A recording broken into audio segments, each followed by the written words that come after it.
Hey all, it's Linda. Welcome back to my channel. For today's video, I am really excited because I created a makeup tag. So this is the Makeup Firsts tag. This is going to go over all of your first experiences with makeup. I would really love if other creators would try this because this kind of thing always intrigues me, right? Like when you go back into somebody's history of whatever it is that they're interested about. Like let's say somebody is a great guitar player. I want to know what made them interested in guitar playing. Like, which guitar players do they look up to? What was their first guitar? What was the first concert they went to that made them want to play guitar? Things like that. So this is going to be something similar, but all about makeup. I'm going to list all the questions down below, so in case you would also like to do this tag, all those questions are right there for you. But if this is your first time here, hi, my name is Linda, and I am a cruelty-free beauty YouTuber. I've been in this space for almost a decade. Holy crap. And I always want to help you decide whether or not makeup, skincare, hair care products are worth your money. Whether they're drugstore price, luxury, high-end, I just want you to spend your money wisely.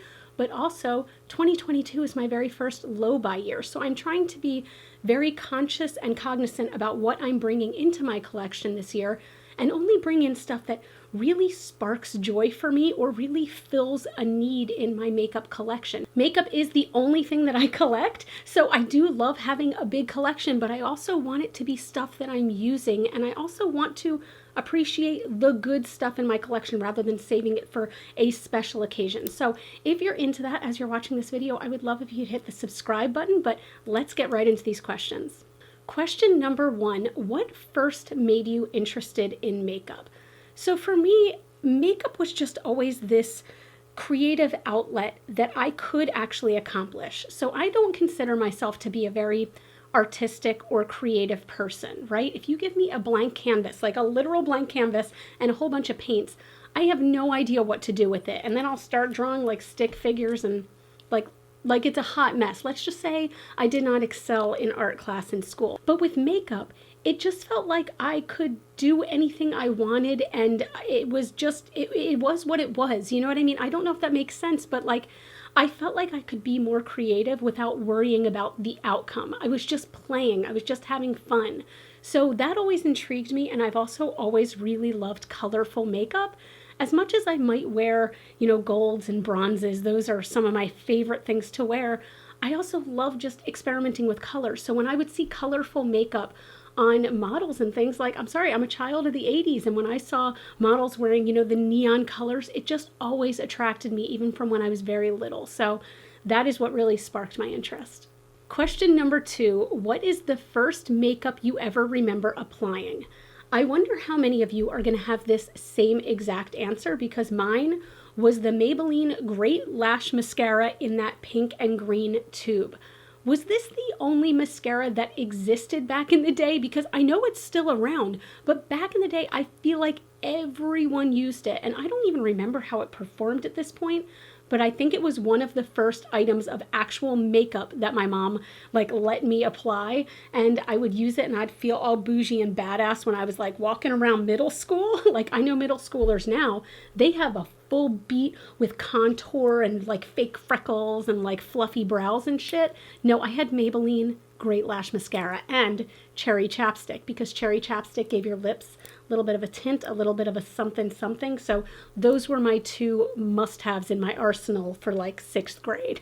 Number three, who was the first makeup YouTuber that you remember watching? For me, it was, and I think it always will be, Candy Johnson. Candy kind of has a special place in my heart because she genuinely just came across as so accessible, and everything that she taught was so easy, and she always had a smile on her face. And although now I know that Candy is somebody who talks about the harder times that she's gone through in her life, she just seems like such a positive energy. And even back then, that is what attracted me to YouTube in the first place. I remember watching Candy and watching her apply makeup with this big smile, and she would have fun with color, and she would wear these neutral looks, and she made all of it look, again, so accessible. Like, you could do this. You can do this if you have 2 eyeshadows in your collection or 200 eyeshadows. You can do this look. That's how YouTube used to be back in the day. It was all tutorials. It was showing you how to do very basic makeup techniques, but also these bright, colorful, vibrant looks step by step. And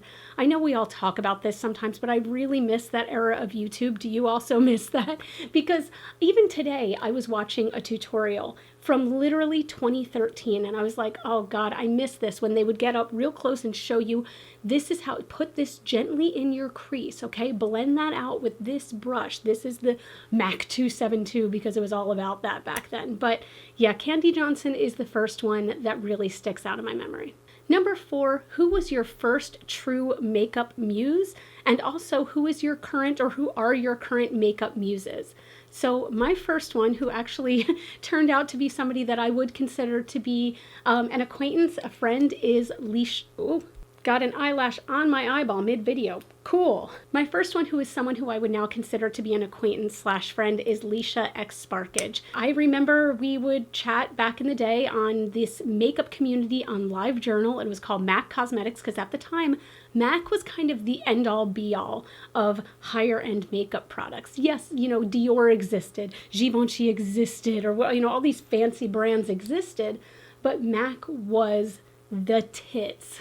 We all chatted in this community, and then when YouTube started, I know a bunch of kind of the more popular people on that community moved over to YouTube, and Leisha is somebody who really, really inspired me to play with color. She always wore these like very bright, very colorful looks, and she was able to break them down in such a way where you could do them pretty easily yourself at home. And she was also up to date on the most recent products coming out, mostly for MAC, if we're being honest here. And I loved MAC back in the day.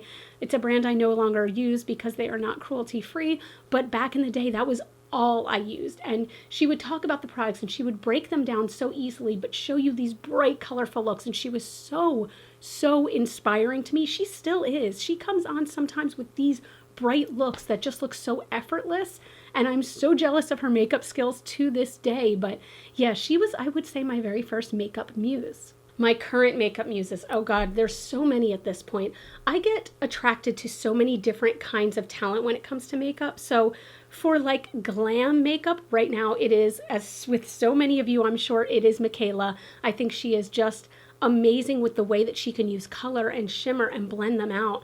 And I'll be honest, a lot of my makeup muses, in a way, are people that I consider friends, which is so crazy to say for me, because I am so thankful for the beauty community in general. But my friends, you know, Angelica Nyqvist can do color like none other. I think you guys know that. She blows these beautiful looks out. And sometimes, like, we chat on Marco Polo, and she'll come on just casually, like, hello, walking around her house with this beautiful, like, peacock on her eyelids, and I'm so inspired by her when it comes to color. My good friend Heather Austin knows how to use shimmers like none other. Like, I don't know how she does it. Sometimes she will create these looks that are all shimmer, and it makes her eyes look like they are this freaking big, and I'm, again, so inspired by her.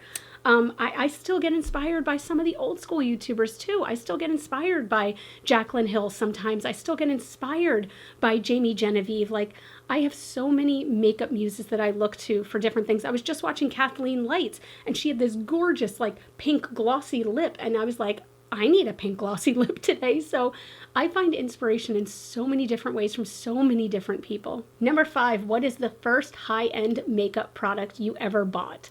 I know I keep talking about MAC in this video, but I remember specifically it was MAC eyeshadow in Electric Eel. I'm going to try to put a picture of it right here because I believe that it's discontinued now. I might be wrong, but it just was the most vibrant electric blue eyeshadow I have ever seen. And I think it was like less than $20 at the time, but I was so, gosh, I'm not going to use the word poor, but the thing is, like, I was very much counting every penny I had, so I had to save up to get one eyeshadow, and I was so proud of it. I wore that eyeshadow like every damn day.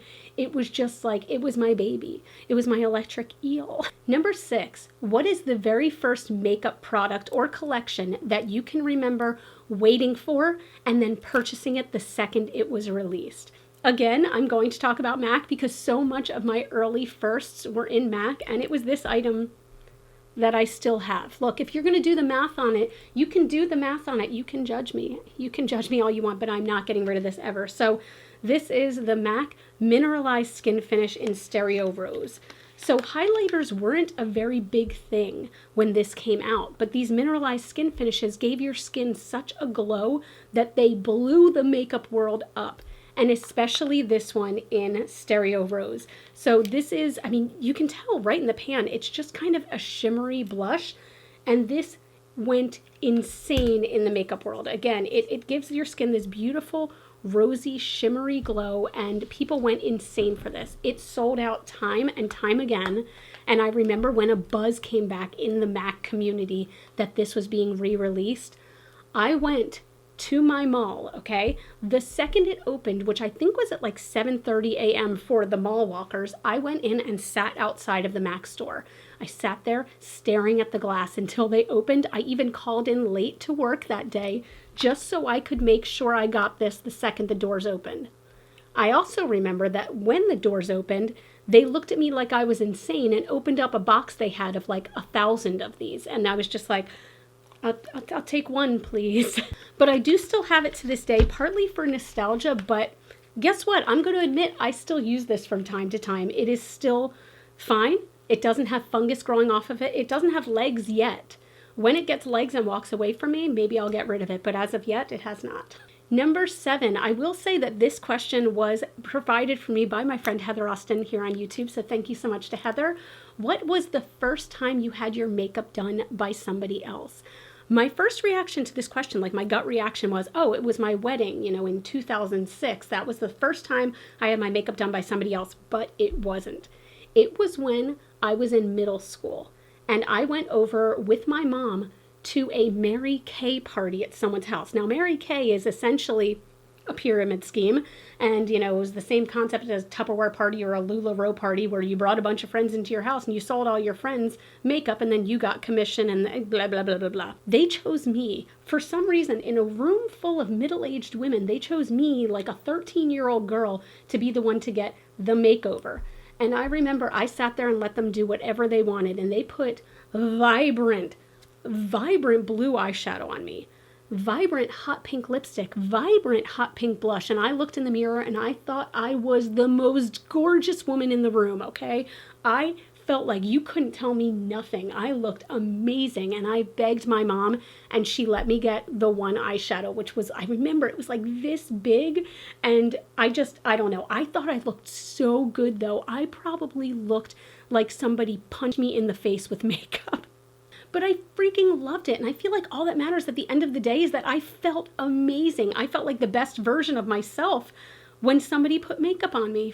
So maybe that also helped fuel my makeup love, was me feeling so much more confident, even though, again, blue eyeshadow, pink lips, like the whole 9. But I felt so good that day. Number 8. What is the makeup product that you own that should be the first one that you throw away in a declutter, but you just can't get rid of it? I mean, we're going right back to this. I'm not going to throw it away ever, unless it grows legs again. But look, no legs. There's no legs here. But I definitely bought this in like 2005 maybe. Oh my God.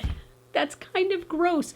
But this, it's like something that meant so much to me, something I saved up so much for, something I was so proud to own, that I just like, even for nostalgia purposes, I just feel like I can't get rid of this, even though this should go not in a bin to give away to friends like I do for most declutters. This should go not even in the trash where someone might pay. This should go in an incinerator. But instead, it's going on my face, ladies and gentlemen. Yeah. And the final question, number 9, what is the first thing that you believe someone should know about makeup? I feel maybe that this is a cliche answer, but when I say that there are no rules, I mean there are no rules. There's no rules! Put your shirt back on. There's one rule! There is nothing that bothers me more than those lists of like 10 makeup things you should never do after 40, or you should never wear dark eyes and a bright lip. You should never. I hate that so much, because the whole purpose of loving makeup is to love the creativity of it and love what you can do with it and the many ways that you can change yourself or the many ways that you can look exactly like you want to look, no matter whether that's blue eyeshadow or maybe it's just a touch of brown in your crease just to maybe make your eye shape look a little better or whatever that is to you. I hate it when people say, don't do this, because it's what you want it to be. So literally, if you want to wear bright blue eyeshadow, bright pink lipstick, bright blue, or bright, you know what, blue blush. Let's stick with that. Let's stick with that like little typo in my mouth there.